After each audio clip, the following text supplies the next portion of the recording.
Hi guys, it's Mike from the Loaf Junkies, and I'm here to talk about my FM19 Kevin Keegan 4-4-2 tactic. Now, this tactic is inspired by the England side that beat Netherlands 4-1 on June 1996, managed by Kevin Keegan.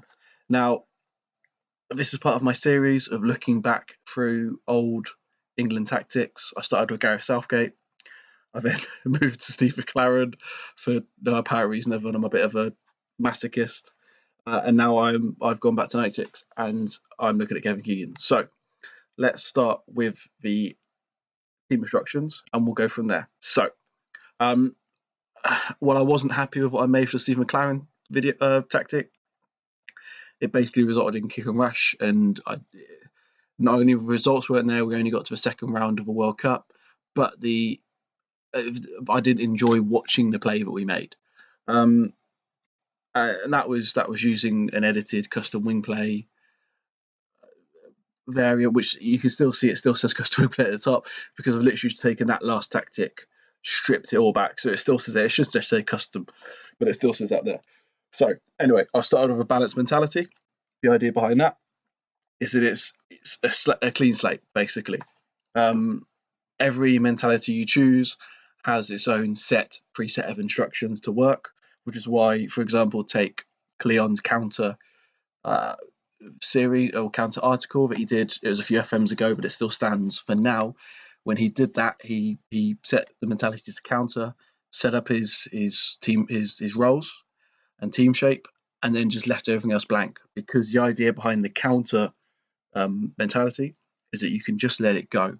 Another person is FM Samo, who last year he used no instructions at all. I can't remember what mentality he had. It might have been balanced actually, but he just used no instructions at all. And a lot of times cutting everything back is a lot better. So anyway, where am I going? So I'm on balanced mentality to give me a clean slate, basically. Now, the idea behind this tactic is what my England team to play with a bit of that England swagger that we always felt we did have.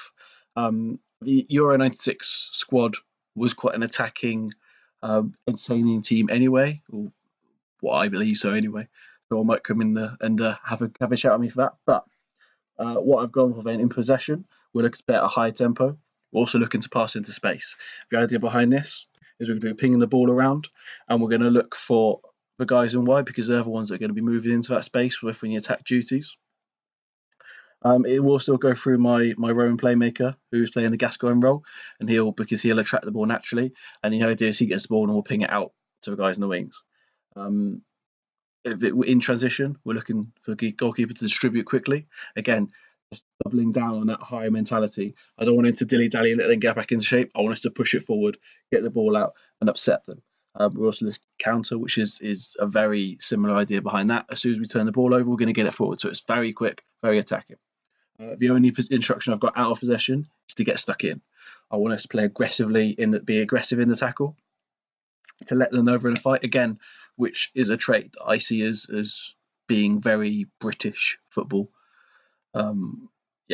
Just look at your famous FA Cup final between Wimbledon and Liverpool, which is characterised by Vinnie Jones getting himself a yellow card within the first minute or so. So anyway, let's look at the roles now. For a goalkeeper, for the David Seaman role, today played by Jordan Pickford, I've gone for a regular goalkeeper and defend. That is probably going to be the norm going forward. England historically aren't very are very conservative tactics wise, and I don't remember, because I'm probably going back through a book, Jonathan Wilson's The Anatomy of England. I don't remember much in the way of goalkeepers distributing the ball, so it's pretty much going to be like that going forward. On the wing, so playing the Gary Neville role, I've got Trippier, and playing the Trippier role, I've got Sessegnon. Remember, guys, I'm in 2022 at the moment. 20. So this is going to be, some of these players have matured and moved on. So you're not going to get Ryan Bertrand, who retired from the end of the last World Cup, or players like Danny Rose, who's in Serie A, not getting many games at the moment in my save. So you're going to recognise every name in this. Some are going to be new gens, some are going to be younger players coming up. Now, Sessegnon is definitely not Stuart Pearce. I'm looking, really what I need is Ben Chigwell in there. Let's pop him in there. He's more of a Stuart Pearce player. The idea behind Pearce and Neville at this stage is they were quite solid fullbacks. They still get forward, probably Neville slightly more than Pearce. They still get forward when it was safe to do so, when the opportunity arose. But in general, they would stick to where they were and look to support rather than attack. And it just gives us a bit more solidity at the back. In playing the Tony Adams role, I've got Rob Holding. There he is, on 28, 26 caps with him. So Tony Adams was very much a famous no-nonsense centre-back, and that is literally what I've got here. No messing, he'll get the ball and get rid of it, and that's fine. Next to him, I have Harry Maguire playing the Gareth Southgate role. We've had Southgate as a manager, copying him, and now we have Southgate as a player. Now, I've gone for a general centre defender here. Again, Harry Maguire playing that role today. The idea behind that is that he can be a little bit more expansive. Southgate was originally a central midfielder. He also played at fullback and a centre-back. So he wouldn't have been allowed to play with the expansiveness of a ball-playing defender, but he's going to be very much he's going to be a lot more comfortable on the ball than Tony Adams is, for example. Moving forward in the middle, in the Paul Ince role, I've got a central midfielder and defender. The idea, he'll just drop back, sit here, and let everyone else go about behind what they need to do in front of him. Paul Ince was very much a no-nonsense midfielder. Again, no nonsense. But he will quite happily let everyone else play. He's that one that sacrifices himself for rest. Next to him is the Gascoigne right now. This was one I nearly went for an attacking midfielder advanced playmaker and an attack duty, so he could drive forward. But I don't feel that was exactly his game. I feel often he started from quite a bit deeper. So I've gone with support. I've gone for Roman playmaker because it has Roman inbuilt. I know I could have put it on the advanced playmaker, but I didn't feel the movement I would have got from the advanced playmaker support is really what you would have got from Paul Gascoigne. The advanced playmaker support seems to be a bit more static, so he would have just sat here and played out, whereas Gascoigne loved to dribble, so he would go from deep and try and drive forward into the areas. So that's what I'm getting from the Roman playmaker. Will it work or will it won't? I don't know. Next to him, so on the wings, this is the interesting one. I have the Darren Anderton and Steve McManaman roles. Now, from my research on these two, from what I've read, they haven't really got a defined role. They're not classic wingers. They didn't stay on the byline. They did go out into the byline and put crosses in, but they're also just as happy cutting inside, either driving to a box or contributing to build up play. So what I've done for Darren Anderson, I've just made him a flat-out wide midfielder on attack duty. That way he'll get forward using the wing play that England are famous for, but he will make his own decision. I've got Callum Hudson-Odoi playing it. He's not playing it. He's on a red card at the moment, but he will now do what he wants to do.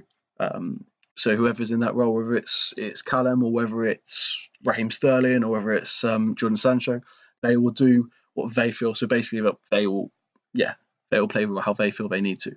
On the other side, I am using advanced winger. That has more traits to it. The idea behind this is I want to use this space here, because as Cook drops deep, there'll be space there now. Maddison or Ali is the other one that normally plays that role for me. He's going to use that space. He's going to come over and play here as well. As well, my right side of forward, he's going to drop deep. There's still space there to be played with because they're not in that space all the time. They're in and out of it, so there's still a lot of space there. The idea is that he just pushes forward. I did play around with having a wide midfield and attack here. We lacked something on that side. It's really cut our attacking ability quite a bit. So having him moving into that space is really good for us. It also opens up space for Trippier to be a bit more attacking. And this is the point. A lot of my fullbacks for England aren't what I would refer to as solid fullbacks. They're not guys that are more than happy sitting back. They are guys that are very good at getting forward. I've got Trippier. I have Trent Alexander there, who normally plays that role for me. This is a very rotated side. I should have changed it before I started, but there you go. So the idea is he will cut in, move forward, and be a nuisance. In front of me, I've got Taylor Sheringham role. Now, this is one I thought maybe about a false nine, but I don't feel that adds the physicality that Sheringham brought. I could have also gone for complete forward and support, very good role, but that has Rome, and it's going to see him move far more out to the wings than I would like to see from a Sheringham-based player. It also adds dribbling, which wasn't a part of Terry Sheringham's game. He could drop deep. Players are like almost like a. He was almost a false nine before the false nines, but of course so he would deep play the ball and get forward, and that also works with he'll be coming deep towards wherever Rowan playmaker is.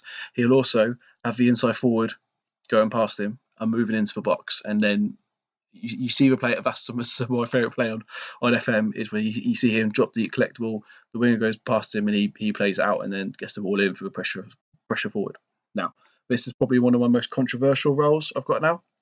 My pressing forward, the Alan Shearer role. Now, a lot of people, the main thing people remember Alan Shearer is being a great goal scorer. He was. He was also a very physical player. He was more than happy to, not only more than happy to stand up to physical players that came at him, but he was also more than happy to bully defences himself, get stuck in and be aggressive. It's a side of him that tends to be forgotten, but he very much did do that. So I've gone for the pressing forward.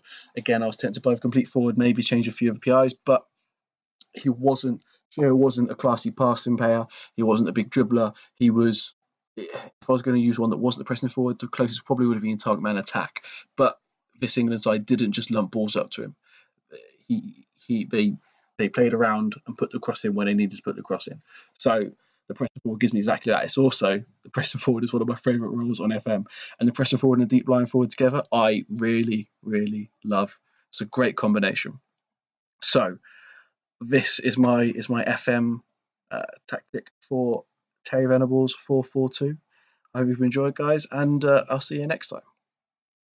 Hi guys, if you've enjoyed this video, then I have far more FM content, including tactics and match videos, up in my FM playlist, so go check those out. And if you prefer to enjoy your FM content in podcast form, I have a FM podcast that I did with Mike according to FM and Tony FM Grasshopper, also on screen. Thanks.